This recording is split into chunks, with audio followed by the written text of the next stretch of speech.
Salam, Xəbərmi YouTube kanalının daimi izləyiciləri. Hər birinizi salamlayıram. Kanala abunə olub, videoları bəyənməyi unutmayın.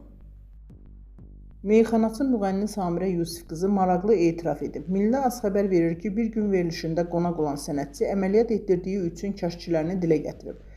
Üzünə heç müdaxilə etdirmədiyini deyən ifaçı sinəsini kiçiltdiyinə görə peşman olub. Əməliyyat elətdirmişəm, ancaq mədə kiçiltmə olmayıb. İllər öncə estetik əməliyyat etdirdim. Nəticə xoşuma gəlmədi, çox pis alındı.